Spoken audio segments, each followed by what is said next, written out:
Thank you everyone for being with us here today to help us shine a light on ageism. Ageism happens across the ages and it holds us back as a community. But it shouldn't. It's vital that in the path of ensuring that the voices of older people are heard and valued, that we address ageism with full force. But in doing that, we must acknowledge that we cannot move forward meaningfully on ageism without addressing the issue across all generations. To help us shine a light on ageism, we're very fortunate to be joined by Robert Fitzgerald AM to provide our keynote. Robert was appointed as Age Discrimination Commissioner with the Australian Human Rights Commission in April 2024. Robert is a highly respected lawyer, human rights and social justice advocate, and a leading figure in public and social policy areas. He has extensive experience in promoting child and adult safeguarding responses to abuse. He was the inaugural New South Wales Ageing and Disability Commissioner since 2019, having served as Commissioner on the Royal Commission into Institutional Responses to Child Sexual Abuse. He was previously an Australian Productivity Commissioner, New South Wales Community and Disability Services Commissioner and Deputy Ombudsman. He was the inaugural chair of the Australian Charities and Not-for-Profits Commission Advisory Board, having served on NGO boards for over 40 years.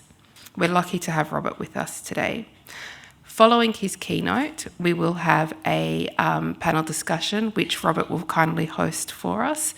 And our panellists today are Jane Caro, AM, and Varsha Yajman. Jane Caro is a Walkley-winning columnist, author, novelist, and social commentator. She appears regularly in the media and writes a regular column for Sunday Life. Her work often appears in the Saturday newspaper. Jane is in demand as a speaker, MC, facilitator, and panellist, so we are even extra lucky to have her with us. After an early career in the advertising industry, Jane has now written 13 books. Her novel, The Mother, is a bestseller, and she's written another, very hopefully bestseller, Lyrebird, and it's launching next month in April. In case that wasn't enough to keep Jane busy, Jane is also a member of Every Age Counts Coalition as an anti-ageism campaigner. She's also a proud mum and grandmum. Alongside Jane, we're joined by Varsha. Varsha is an Indian-Australian youth advocate who discusses the intersection between race, mental health and climate justice. She's on the Butterfly Foundation's Lived Experience Committee and was an organiser in the School Strikes for Climate Change and SAPNA South Asian Climate Solidarity. This is an absolutely amazing lineup and I can't wait to get into it. So could you please join me in welcoming Commissioner Fitzgerald to the stage?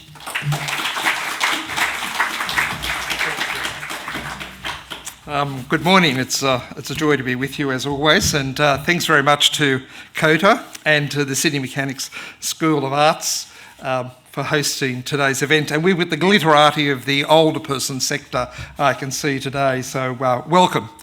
I obviously want to join in the acknowledgement to country here on the lands of the Gadigal people, and to a big shout out for all of those older Aboriginal people. We often use the term elders in relation to older people, but an elder in Aboriginal communities can be quite young. And so today I just want to say a very big shout out to older Aboriginal people, men and women in Sydney and beyond.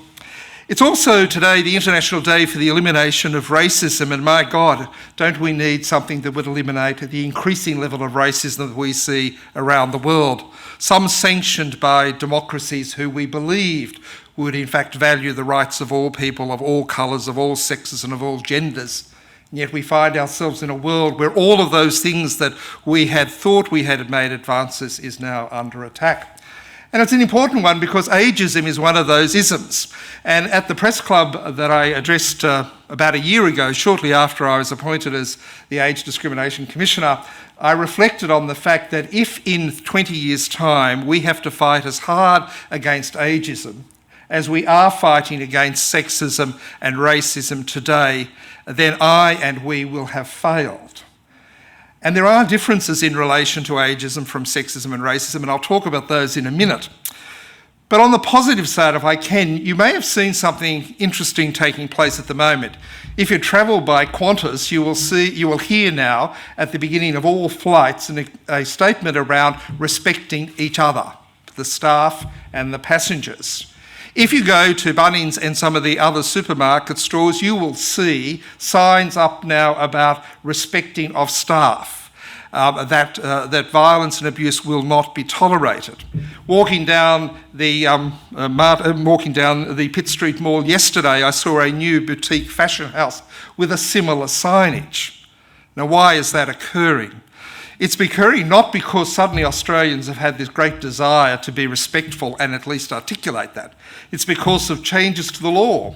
That is, every single workplace, which is every shop, every airline, every school, every other place you go, is now required to have a positive duty to eliminate sexual harassment and effectively sexism within their workplaces. And part of that positive duty, the respect of work, is to actually say those things. So it's not by chance that Qantas and Virgin and others are saying that. But it does show you that after about 40 years of sex discrimination legislation, we're still fighting in practical ways, through legislation, through regulation, through education, through information, these particular battles against sexism and, of course, against racism. Ageism is a bit different. And part of the reason that ageism is different is because our views about ageing starts when we reflect on our own grandparents as very young children. And we see these older people who might only be in their 50s or 60s as some ancient artefacts, something that's created, and suddenly you're born into this family and then there's this old man or woman out there as grandparents whom we hope you love and cherish, but sometimes not the case. And so ageism is often not something that people are aware of. They're not necessarily seeking to be ageist in the approaches they take. What is ageism? Ageism, as you would know, is the way in which we think, the way in which we feel, the way in which we act towards people, simply based on age. Ageism in its truest sense is not about old age. It could be happening at any age. And oddly enough, the Age Discrimination Act, for which I'm responsible, has no age definition at all. It technically covers children, young people, middle-aged and older people, from birth to death, if you like. And in a sense, that's true. When the Age Discrimination Act was actually first legislated in Australia, only 20 years ago, it's a baby compared to the other areas, the large area was around young people. The active discrimination of young people, particularly in the employment area, was very rife. It then moved over time to a greater concentration of middle-aged, but particularly middle-aged women, and the discrimination they were facing, both based on sexism, but also on age. And of course, today, with an ageing society, we've moved focus increasingly towards older people. But it is important to understand that ageism is about judging people based solely on age and nothing else. And that can affect anybody at any age. But ageism is also different because of something that the Commission did with my predecessor, Kay Patterson, and Joanna Maxwell, who's here, one of our former staff members, created a series of workshops following a research piece. And these workshops were conducted in various workplaces, government and non-government, in private sectors. And what it discovered amongst many things was that people weren't aware that they were actively being ageist. Most people know they're sexist, and most people know they're racist, even though they'll never admit it. Ageism seems to be something that is enculturated in them and they don't even know it. But the good news is that once confronted with this, there was a willingness to change. That is not true in sexism and racism. People at the end of a racist or sexist seminar may well say, oh yes, we're going to change. Very few do, especially men. Men take a long time to change, if at all. That doesn't seem to be the case in ageism. And so we do have this great opportunity to actually not only call out ageism where we see it, but to do so in a way that actually means that people change the way in which they operate towards other people. I don't know if you've experienced that, but often we see that in fact it isn't in the individual's makeup to absolutely be ageist. Truth told, there probably is a group that are. They don't respect older people in the workforce. They do believe they should have left a long time ago. They don't believe older people are relevant in their thinking and really don't need to be listened to. But I refuse to accept that's the generality. However, ageism can entrench itself in systems and services, and just a couple of areas that we're concentrating on at the moment I think are really important. One is just in the employment area. Today, as strange things happened, that is, three things have aligned that need us to encourage older workers to stay in the workplace. What is older workers? Well, it's an interesting definition. Mature age workers start at 45 years of age, an insanely low age, and I think the definition changed. And older workers are about 65. And if you're still working at 85, you're nuts. But if you want to, you can. But it's that group. And so what we've discovered is that, firstly, older people want to work longer. They have a desire to be engaged. The second is a whole lot of people in Australia now need to work longer.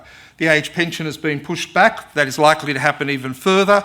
But there's also economic and financial pressures to stay in the workforce if you can.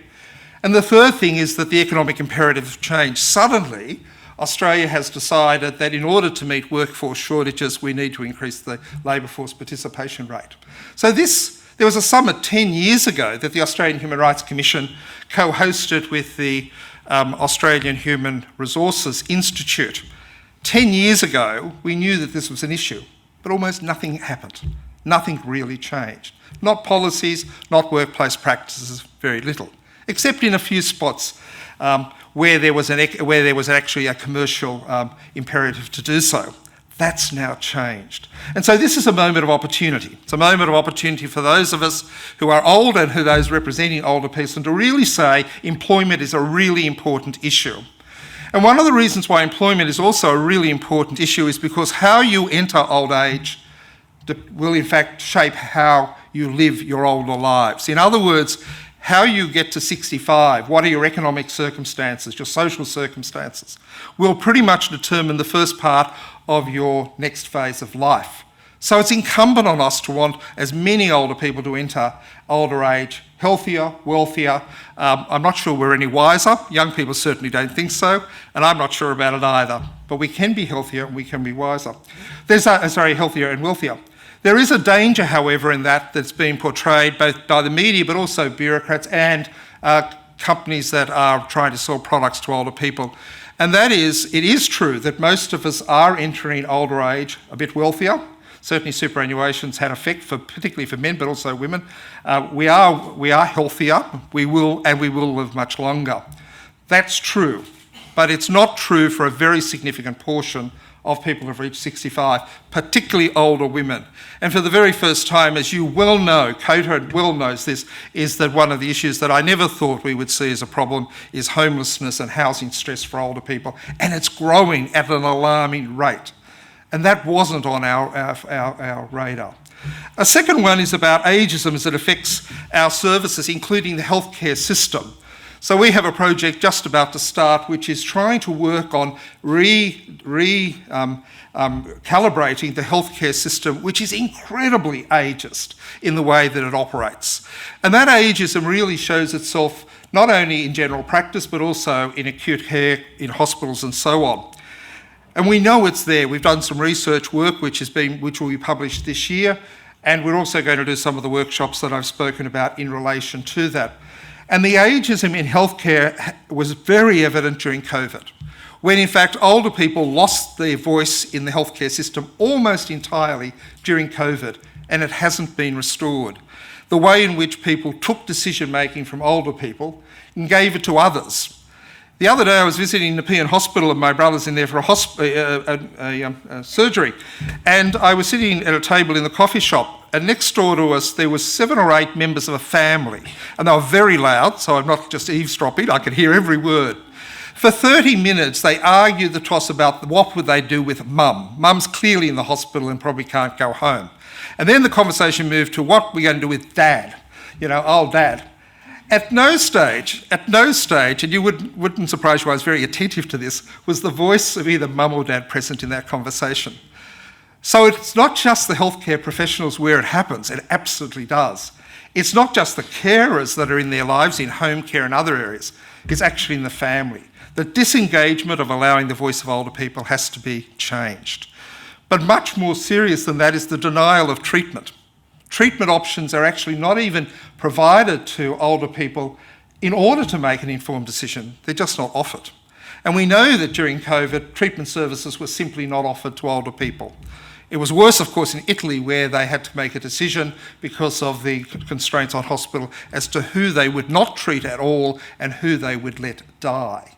That same conversation took place in Australia, but you wouldn't be aware of it. The Human Rights Commissioner for Disability was involved in those. What would happen if Australia's hospital systems became overwhelmed with COVID? Who would not receive treatment? Who would be allowed to die? We don't have to guess who they might have been. So it's a serious issue. So it's about those sorts of services. And then finally, it's about the very environment in which we live. And that includes housing, the design of our communities, and increasingly we're starting to hear this notion of what's called age-friendly cities, age-friendly urban environments. The way in which we construct our cities and our urban environments, the way in which we construct living environments generally, including accessible housing, is going to be very important to us. And that needs to be co-designed with older people. You know the needs of older people, some of us because we are old, and some of us we're not too far from it. And so that's going to be very important. And the good thing is, for example, I'm going to have a meeting with the board of the Committee of Sydney, which is largely responsible for some aspects of design of the future of the Greater Sydney. But those conversations have been around a long time, let's not kid ourselves. But they haven't gained currency. Worldwide, they're increasing. And they're not easy concepts to say, how do we actually design a place where the older person's needs and aspirations are taken into account? So these are really big ticket items.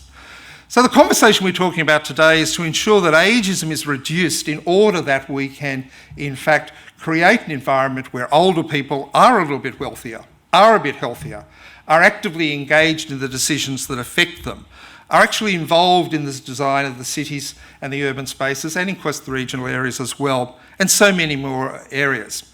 If we can reduce ageism, if we can change the attitudes of our sons and daughters, and of our grandchildren and of others, then we will in fact be 20 years from here not arguing in the same way that we are about racism and sexism. But just a couple of final comments. One is just around the way in which old people are perceived, and this is not new to you, and certainly to people like Jane and others. We did a survey through Redbridge last year, quite a substantial one, which spoke to the media industry, journalists, editors, owners of organisations, and it was an insider's look at how the media portrays older people. So it wasn't how you and I say the media portrays it. And they themselves identified, firstly, the positive ways in which they try to identify, good things, and it's always about the exceptional thing that the 85-year-old person did. Isn't that wonderful? Isn't that marvellous? And all that. And that's fine. But overwhelmingly, they said it's negative.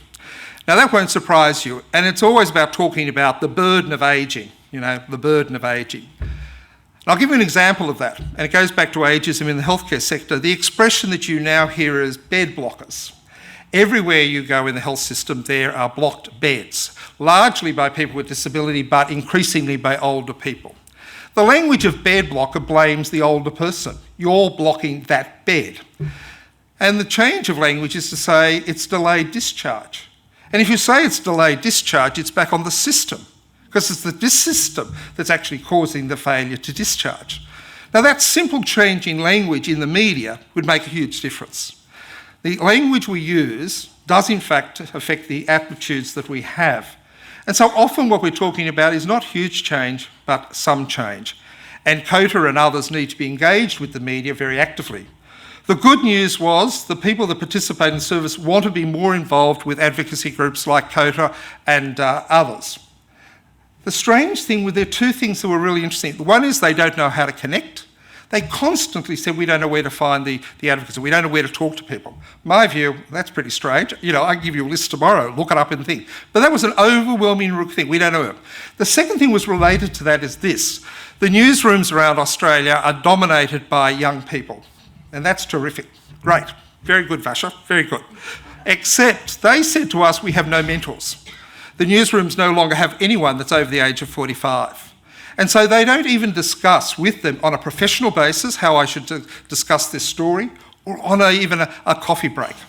The absence of older people in the media means that the way in which young people talk about older people isn't in any way part of a mentoring type approach. Now that doesn't happen in most things, but it happens in this.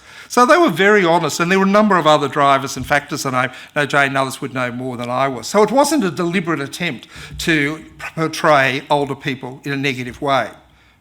But the truth was that's exactly what's happening.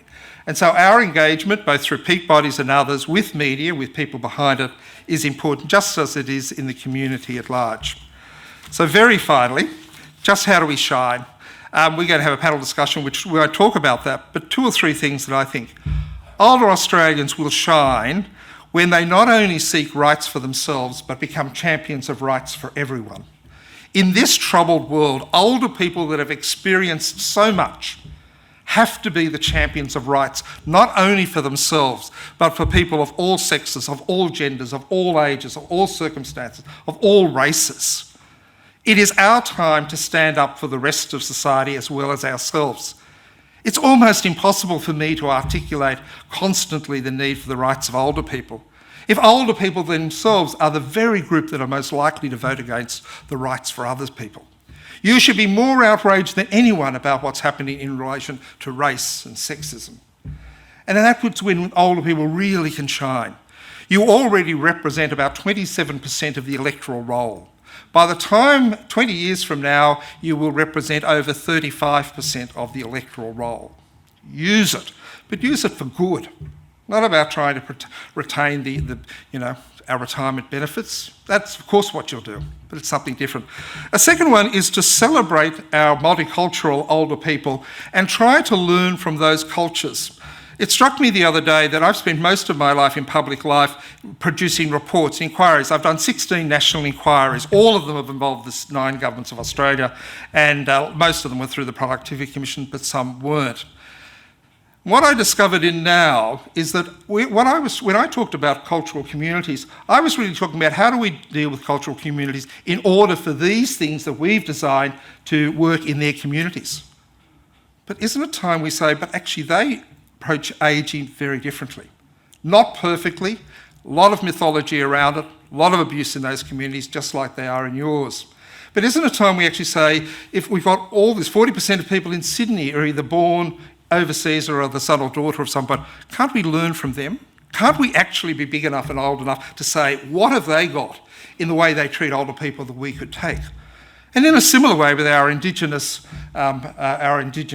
citizens. So my big thing, we shine when we start to say we don't have all the answers, particularly as a white old male. You know, that's going to be something where we shine, and I think we can do that. And lastly, we shine when we actually control the agency that we have. We demand the right to be heard in the decisions that affect us, in the services that are provided to us, in the policies that govern the way in which society operates. And we claim that agency to the point when we're not able to do so. Too often older people give it up.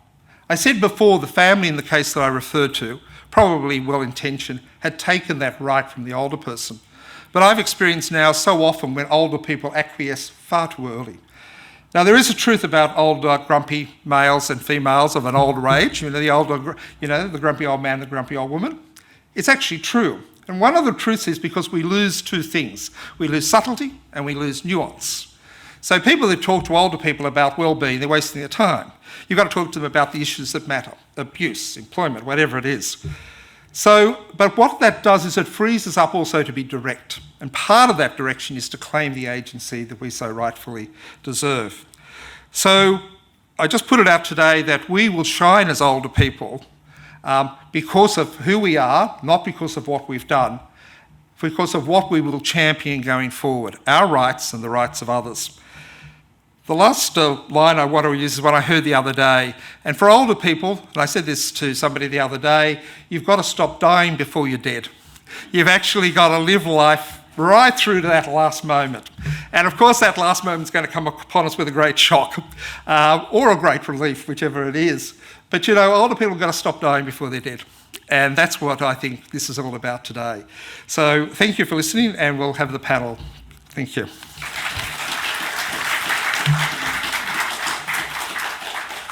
So let's start, Jane. Just a general question: how do you approach ageing? you know, given that you're almost there. Well, no, I'm definitely there. I'm 68 next birthday. It doesn't really. I don't think about it a lot. You know, I just do what I do and say what I say and say yes to everything and get on with it. So no, I think it's something other people notice, but I don't really.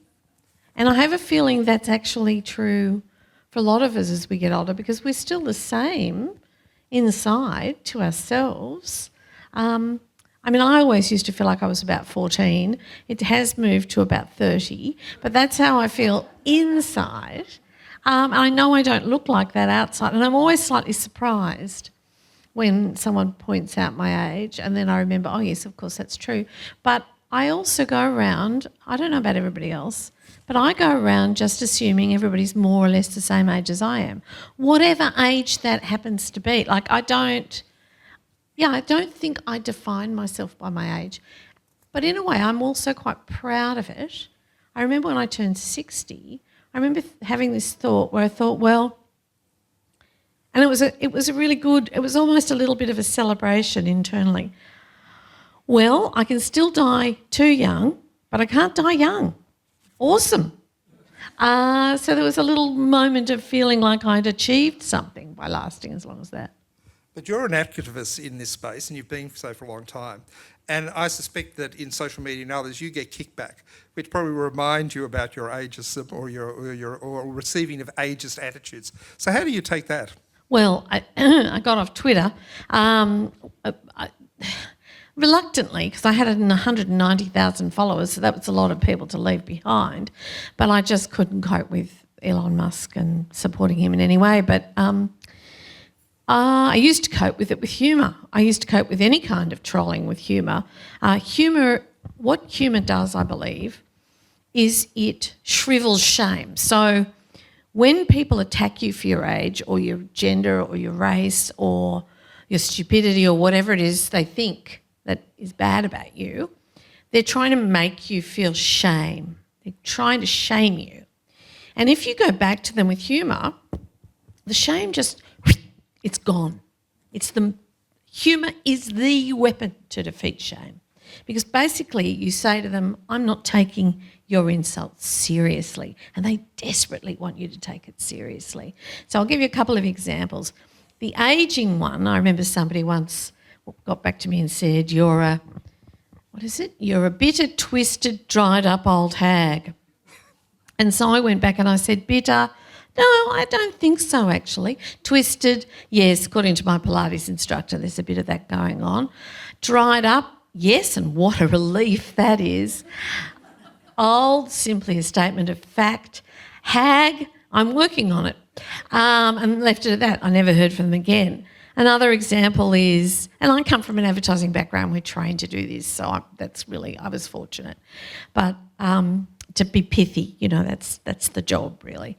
And another one, somebody said, I'm an American Marine and I know 72 ways to kill you with my bare hands. And I went back and said, well, that's very impressive, but surely one would suffice. And so my advice is reject shame. You do not have to accept shame.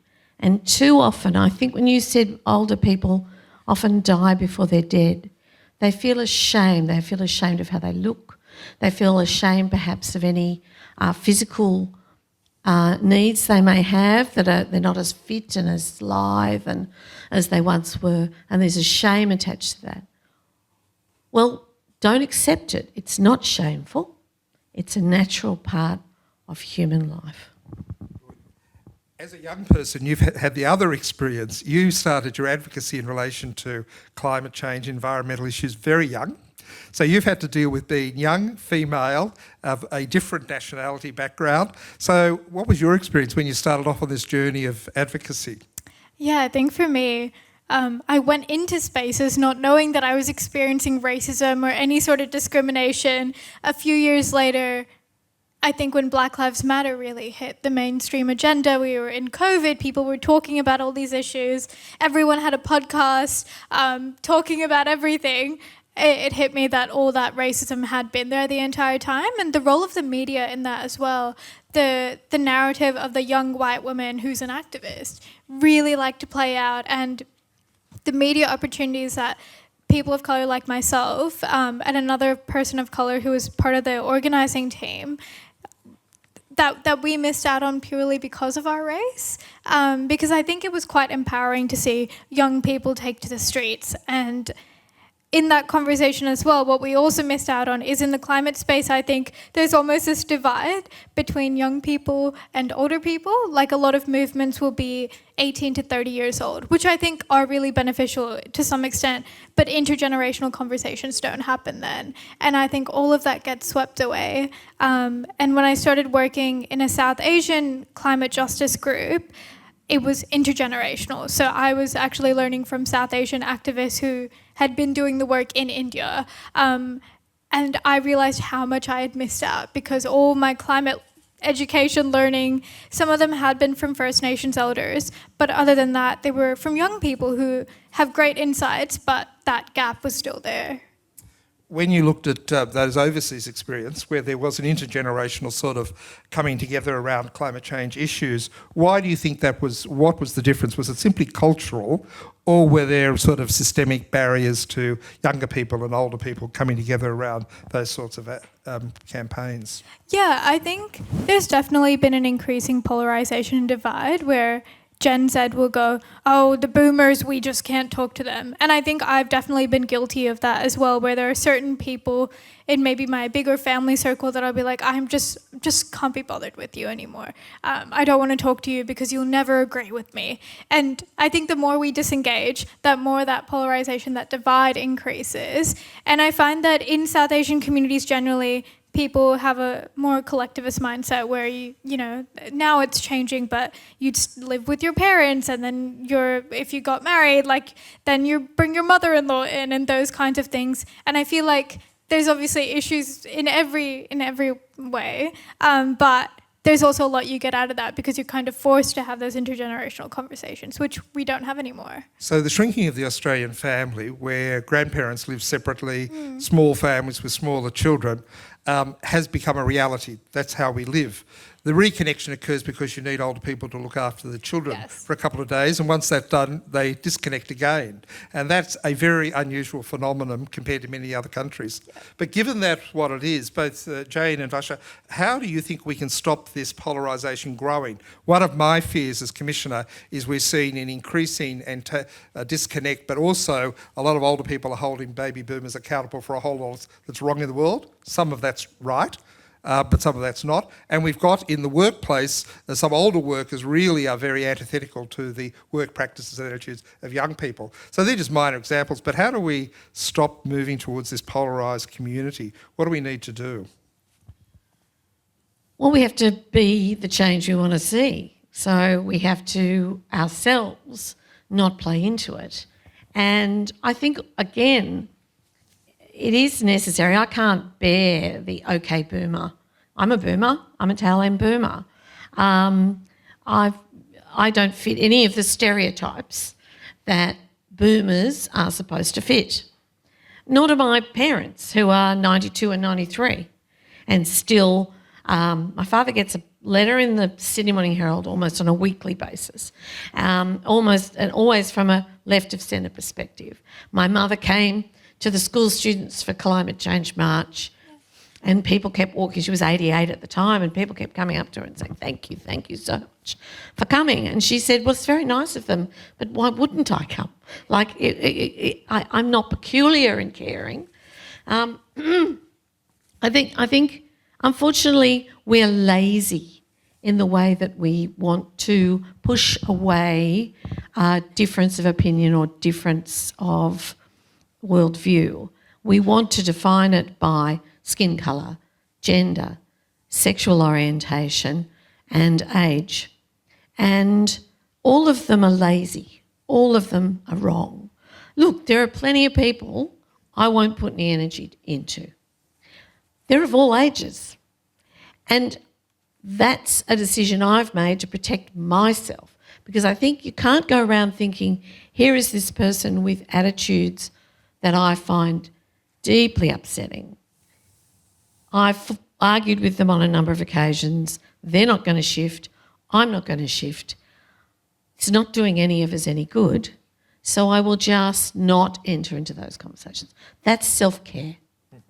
And I think we sometimes burden young activists and any kind of activist with this idea that they must always be on, they must always be active. No, you are allowed to take a back step, to relax, to recharge, to think to yourself, to mentally block that person as you would do on social media if they were attacking you. That's not a way to close the divide necessarily, but it's a way to make the divide less painful and to accept that there has always been division. So it's not new. We exaggerate, I think, that, and it is also being exploited by very self-aware bad actors who want dangerous outcomes, and we're seeing that happen. So we must resist that. I think it's also the fact that we don't have those spaces anymore where we all actually meet. I feel like we don't have a town hall meeting anymore where different voices are heard. Instead, we just go to social media. We're all locked into the algorithms. We're all locked into our echo chambers. We hear the same thing. A few trolls from time to time that, you have a good response to, Jane. I was very impressed. I'd like to run workshops in it. I keep offering to, but no one takes me up. I'll take it. Okay. But that's the issue, because the reality of the school strikes were my friend group in high school didn't come to any of them, but my mum turned up, because it might have just been because I was there helping, but it was also the fact that she was willing to put aside any difference in opinions we had and be like, my daughter's doing this, I'm going to turn up. And she's come to a few since then, and even her mindset, I can tell, has shifted around climate policy, and all it took was a good conversation and walking her through a party policy and saying, you actually care about these issues, it's the media that's telling you you don't, and putting this divide between us. So I definitely think that Gen Z was supposed to be the generation of change and everything, but you see what's happening politically, and it's young right-wing men that are becoming increasingly dominant, and it's about figuring out how we solve those specific issues instead of saying, it's just the age, they'll die out. And those are things that I've heard, and I'm like, I don't know if that's how we keep going, because there's also this myth that as you get older, you get more conservative and all of these things, and I'm like, I don't know if that's true. Can I just add something to that? Because one of the things I've noticed, I'm a volunteer for Nicolette Buller, who's the independent who's standing for Bradfield. And last 3 years ago, I stood for the Senate. And what I noticed by being very active in the electoral process twice is that it is mostly older people, and particularly older women, who are out there campaigning for particularly teal independents. And if you think about it, those independents are running on 3 major things: action on climate change, respect and safety for women, and transparency and integrity in government. And those are 3 things that are vitally important, but not necessarily the issues you think that older women would be so active about. And yet there's also diversity amongst people. Older women are doing it because generally they have more time. That's a really useful thing that older people can do. But it is also a space where lots of generations turn up and talk. I strongly believe that democracy is under threat. If you want a democracy to survive, I don't care what generation you belong to, we have to start actually getting out in the streets and working to do it, as you are doing, as I'm sure most people in this room are doing. Far too many people are sitting on their bums. So just living with difference is an interesting concept. I came to that realisation some years ago. I am by nature very collaborative. I like to work with people to bring about change. I can be quite tough, but I'm also very soft in the sense of advocacy, soft advocacy, hard advocacy. And then I came to a realisation there was a whole group of people that I was wasting my time, even because they wouldn't enter into the conversation. One of them was a very, very conservative group, and one of the fellows that I was talking to actually started to shake And what I discovered was that even though I thought I was making sense, he couldn't acknowledge even the barest element of my argument because it would be the chink in the armour and he may crack. And it was fear. And at that moment I actually realised, after about 20 years, that there was no point in this, that the conversation couldn't actually be had. But my experience also, that's a very tiny portion of the group. But to live with that is actually quite interesting, because you divert energy back to something you can achieve. And frankly, it was probably for his health and well-being that I wasn't around. So I was probably doing him a favour. But living with difference is difficult. How do young people live with that sort of difference where, all older people don't think the same way? And I agree with you. I think I think older people are becoming more activist, which is a very good thing, mate, let me tell you, whichever way that looks. But how do young people see difference? Do they just say, well, you said they're going to die off and therefore we don't have to worry, but how do you deal with it?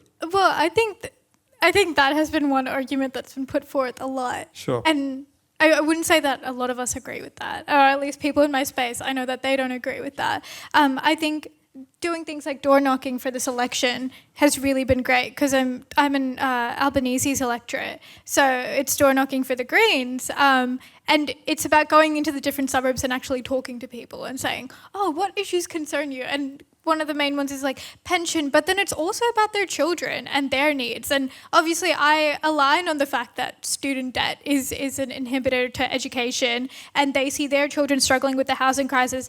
The rental market is terrible. Any inspection I go to is awful. So I think it's finding some sort of common ground there and realizing that we're not that opposed at all. And it really is just about using language that is also accessible. I think a lot of the time activist spaces can get caught up with the words like justice and this and that, and it's like, okay, let's break it down. What does that mean? How would they understand it? Because I think currently the movement feels very inaccessible, and it's that kind of language. So can I just do with language whilst you think about a question? So we'll take some questions. DEI, so that is diversity, equity and inclusion. Some of you will have struggled with that expression. Others, it's just part of our lexicon. As you know, it's under attack now from America, and that's having immediate impacts in Australia. I was with a very large financial corporation the other day. We were talking about older people in the workplace, and we were talking about elder abuse as well, which is an area that I have a very active interest in. But we got to DAI and he just said it's dead. He said their organisation, which is huge, will not use those terms anymore, and his business colleagues are going to drop it. He didn't say they were going to drop the concepts. I'd be really angry if he said that, but it was the language. So just on this language, what is a language that works? Is it, as you were saying to me, for inclusion? Does that language work between the ages and amongst the ages? What is that sort of language that brings us together rather than, creates these greater divides? And language can be a divider, absolutely. I just think it's using real words. And we have a tendency to jargonise everything. So even inclusion is jargon. DEI, as soon as they start to do it as letters, they've gone into jargon. And jargon is exclusive. It's very funny that you would be talking about something that's meant to include and you use language that excludes. And it makes it easy to demonise it. But quite often these things are visited upon us. I suppose I get described as woke. I've never in my life called myself woke. That's put upon me. I don't mind being called woke, sure, fine, but it's become an insult. Same as PC, which I think was the earlier iteration of woke, was used. And so there's this it's to create a label is then to start to attack, generally not to start to progress. So I believe in talking in ordinary, everyday language and being an open and, I hope, easy to talk to person. And my view is that if we all do that, and that comes, you were talking about fear, and I've had an experience where a very old friend revealed to me that she was a Trump supporter, and I saw that fear as I tried to I debunked some of the things. Her face closed right down. She actually said to me, I'll never forget this, she said to me, I'm not like you, Jane. She meant this as an insult. I don't read everything and then decide I'm right. I just have a feeling. And the fear of losing, I think that sense that my feeling is as valid as your research is very powerful. But I had to try and listen to her as much as possible to try and get to what was going on. And it was fear. And it was also grievance, a sense that I was promised things that I never got. And I'm angry about that and I blame others. So I think the language we need to use is just ordinary, open human communication and try to avoid jargon as much as possible. I do use terms like feminism, sexism, misogyny, patriarchy. We have to use those words occasionally for, shorthand really. But corporatised jargon like DEI has the opposite of the desired effect. There's just one other thing I want to quickly comment on which struck me as you were talking. And I often think about this when I get the OK boomer response. My generation of boomers, we were so racist about old, we were very sexist too, but we were so ageist because it was all about the man and the old man, and there was a saying, I want to live fast, die young and leave a beautiful corpse. So there was this real hatred of age and ageing. It was really powerful. And our generation was called the youthquake. The moratoriums and the marching. We were radical and different from any other generation of young people before us. And the great irony is now we're being pigeonholed in exactly the same language and way that we did. It's come back to bite us. So just a little word of warning. So Varsha, just taking that sort of that, how do we bring a more coming together between the ages rather than a separation? But really the point that we were talking about is that language. What is a language that younger people do use to actually embrace rather than create divisions? Well, I think more spaces like this, because I will be completely honest, there's not a lot of time that I'm spending with people probably older than 50 max. Other than if I'm seeing my family or something, it just doesn't happen. I think I currently work in climate litigation. Most people there are pretty young lawyers who are working in that area as well. You go to activist spaces, and it's in those spaces that a lot of the times you will have activists who've been doing this for decades who will come up to you and be like, oh, yeah, we used to do this. It's scary that our right to protest is now under threat, those sorts of things. But I also think my generation is just terrified of aging. I think we're actually really, really scared of it, and that comes through all the cosmetic procedures, all the skincare. I think we're so hyper-fixated on, oh, what if we age? And it's not just the appearance, but I think some of it must be the mentality as well of, oh, maybe as we get older, things just happen and we lose morals or something. And that isn't true, because if you talk to anyone who's a boomer, you would know that's not true.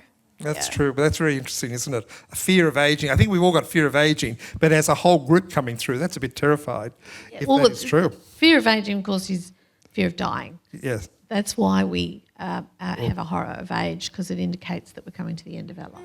So questions? Good. Oh, that was very quick. Well done. I know this group isn't frightened to ask questions, but put up your hand as soon as we're starting to have finished the answering the first one.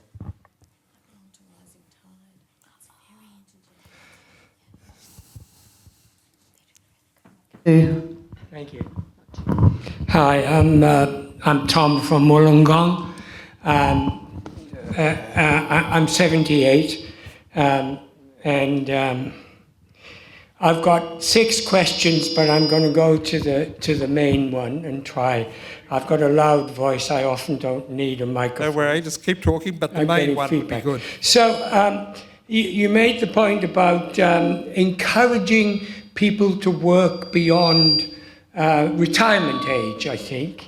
In New South Wales, Susan Ryan brought this up a few years ago when she studied the barriers to people working later into life, and New South Wales is the only okay, thanks, is the only state in the country that discriminates against people okay. Go on. Yeah. You can probably hear me, is that okay? Yeah, that's fine. The only state that discriminates against people beyond the pension age, if you get injured in the workplace, you get 1 year compensation. Whereas if you're less than that, and it's written into the regulation, and I've been working with the Greens now for over 10 years, and there is no movement. Surely your commission can at least slap them on the wrists and say, look, this is discriminatory. So good point. So one of the things we're doing is in May we're having a roundtable with business leaders, the union movement and a whole lot of groups, a small one, to absolutely look at all of the barriers that are in place to prevent people being able to work longer. And part of that is around superannuation, part of that's around, insurance. So that's all in the mix. So your point will be taken up. What we want to do is a first step is to remove all of the barriers that are in place anywhere that might restrict the ability of older people to continue to work.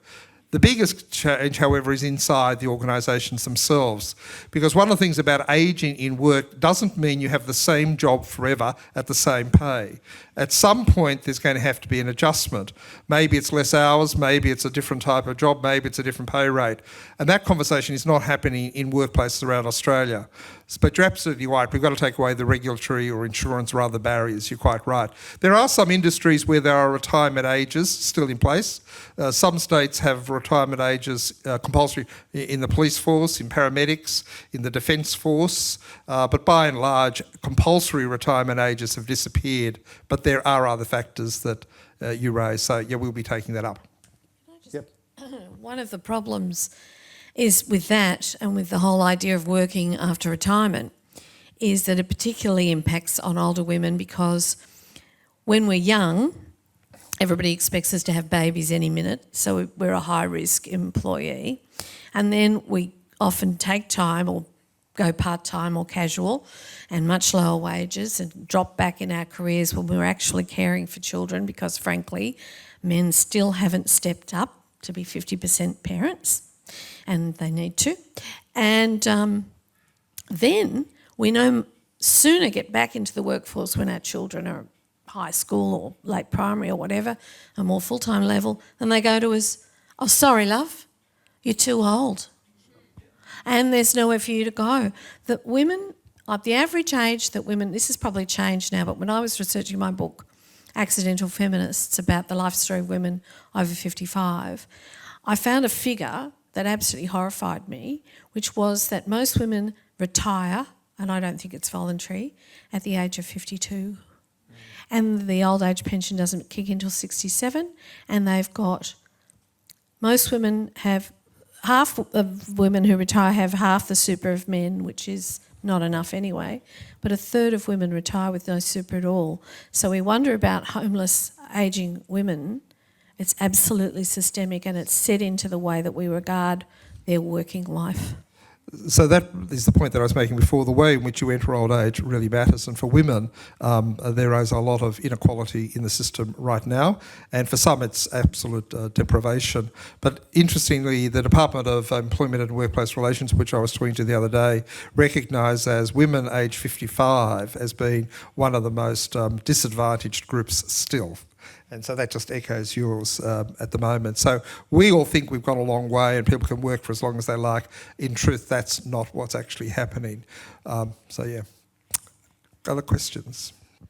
Thank you, Commissioner and the panel. It's been an excellent talk. Mine is more a comment rather than a question. Sure. My name is Isa Witt, and I'm closely aligned with COTA.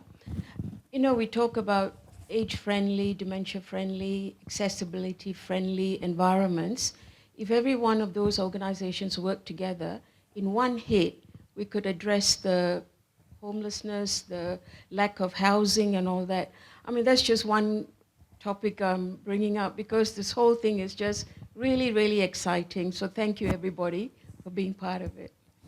So I agree with that. One of the struggles I have is what's the right way to have discussions with public policy makers, urban planners, all sorts of people. Is it age friendly? Is it dementia friendly? Is it that? Is it something different? But the other problem is the planners are all young people. the people we're talking to are young planners, they're young policy makers. So trying to find a language that makes sense to them. So I think it's a really good point, working together. But I think having multiple titles, multiple entry points isn't helpful. But I don't think we've found a way to really find one that really works yet. Have you got any views about that?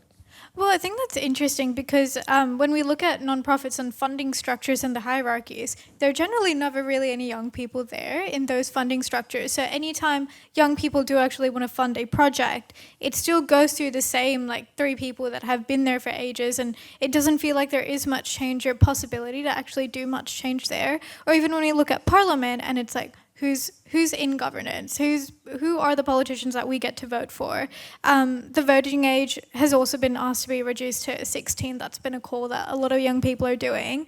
And I think this is the first election that Gen Z and millennials make up 50% of the electoral vote. So those sorts of changes are really, really important, but it still feels like young people have so many hoops to actually get through to be able to be part of that change. And I think if both sides just came together a little bit and said, we're actually willing to have young people on our boards, because the amount of time that I've heard that somebody older will come up and say, oh, it'd be great to have young people like you on the board. I'm like, okay, let's see young people on your board. 10 years later, that has not happened. And I think those sorts of things are frustrating for us, but it's also about recognizing maybe why that's happening and what we can actually do to engage better.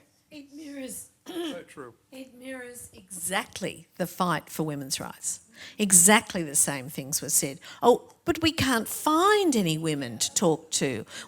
And you go, look out the window, grab 2 off the street. They'll have something to say. We can't find any young people. We can't find, but we want them. We'll go out and bloody well get them. That's bullshit. They don't want you. They didn't want us. They're going to have to be made to have you.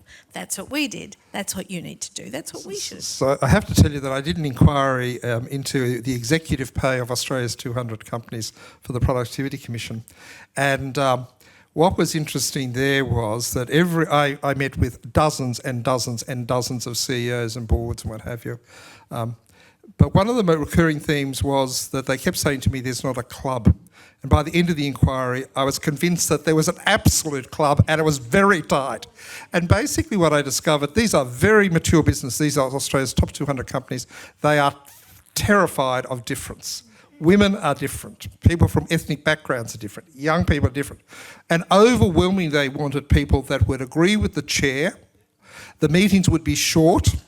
And that there was no risk of disagreement on the boards. That's about the least effective way to run a productive company, but nevertheless that was the model. I'd like to say to you it's changed. If I did that inquiry today, which is about 12 years, 15 years on, it's probably exactly the same. But it's difference, fear of it. There are women on boards, but they tend to be a group of women who have 11 board appointments. Yeah, so it's still the same club kind of mentality. They hoard it. I think somebody right at the back and then a gentleman in the middle.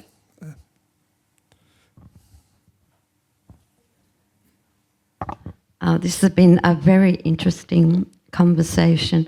Jane, I happen to agree with you most of all that I don't see myself any different to the age I was 20 years ago. And Jane, I've just been offered a very big job and I'm in my very early 70s because I've never thought that I could not contribute to society and want to keep contributing. The reason that I had to stop work much earlier was because my mother became very ill, and being the only child in the family, I had to care for her, which I did for 11 years until she passed away. And then what was I relegated to? It was hard to find a job when you're out of the workforce for 11 years, and I have degrees. I also work in entertainment. I worked at the Opera House for 22 years and I was teaching with the Adult Migrant English Service. They wouldn't take me back. AMES would, but I had to undergo a training program. So what was I relegated to? I just went back to volunteering, and that's what happens. We all become volunteers in many different ways. So I stuck with my volunteering, which took me to Parks. And Parks has the Elvis Festival. And there I found a new way of living. I go there regularly. I was accepted as an older person, and I applied for a job there, and I now manage public relations, marketing and events for a multinational company based in Parkes, which I was quite surprised to find there. Good. The other thing I wanted to say was that I sincerely believe that older people have so much to contribute, and we should be a force within a force rather than sit back and say, hey, well, you know, we've reached that age, let's just sit back and enjoy it. Well, I don't believe in doing that. Now, to the point that you made... we just going to run out of time, so... I just want to say, in the media, I don't believe that it's all made up of young people. So take 3 in particular. Karl Stefanovic, he's 50. Sure. Sarah Ferguson is 60. I'm sure, Jane, you know a lot of older people in the media. I don't believe it's just a lot of 20s cooped up, you know, working. They might work the back, but in the front, representing the news, I think we get a lot. I'd love to say a lot more. I know I can't, but thanks for that. I believe that we have a lot to contribute. Thank you. Well, I agree, and well done personally. We're going to run out of time. I think we're just over time. So, sorry? Bit of time, so... Questions, lots of questions. So we might be able to get, 2 or 3 more? Yeah, mine is rather personal, but as we are anti-age discrimination, I thought I'd just mention it. Although coming there, I was working until I was 70 and they were crying when I left. So although I was a foreigner, I had always fantastic jobs here. And I'm now volunteering and go a lot on trips, which I like. But now I have a very big problem. A former neighbor of me, he left, and before he left, he did some noises. And then he went to his old real estate, whom he knew, sold his apartment for, quite a big sum, and then they sold it to somebody. I think they were all together, and that guy went on his website and said, "Oh, thank you very much. After long consideration, you found me some tenants with special, for my special..." Sure. Yeah, whatever he wanted to do, special tenants, you know, and the special tenants, I knew it straight away because it happened to me before. That's why I left my old home. They came in, 2 young guys knocking. And when I came to them and said, what's that? And they said, we haven't done anything. Sure. And I don't know what to do. So what you can do is write to us and we'll direct you to the right place. Ah, good. That's what I wanted to. I guess say the Age Discrimination Act doesn't get a lot of complaints. It's only about 250 a year at the Commonwealth. It's the lowest level of complaints of any jurisdiction.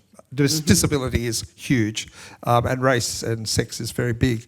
But one of the things we can do is sometimes a lot of the stuff is not in jurisdiction, but we can refer people to the right place. Oh, that's and I might say property matters come up a lot.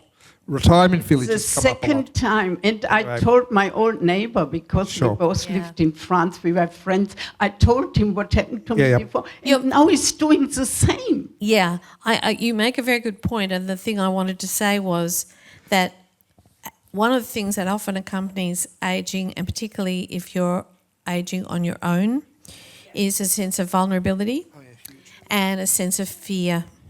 And I think that goes for both men and women. And I think we don't take enough notice of the vulnerability that older people feel and the lack of sympathy and the lack of attention that we pay to that fear. That's huge. And in my last role, which was Age and Disability Discrimination Commissioner, Commissioner in New South Wales, we dealt with the abuse of older people and people with disabilities, and a lot of inter-neighbour disputes came our way. Some of it went elsewhere, so you're absolutely right. And the fear is not only the fear of what's happening, but the fear that I can't do anything about it. And that's actually the disempowering. So I have an approach is if you write to us, we'll find the right space or place. You shouldn't have to do that. So let's hope that's the case. I think we've got one more question and then that's it. So, yep. Yeah, thank you. Chris Grover, I'm on the board of COTA.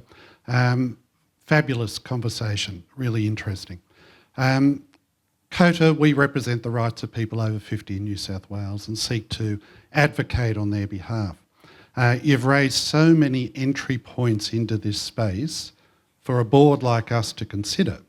So I wonder whether there's one key entry point for us that you would like us to really give some thought to.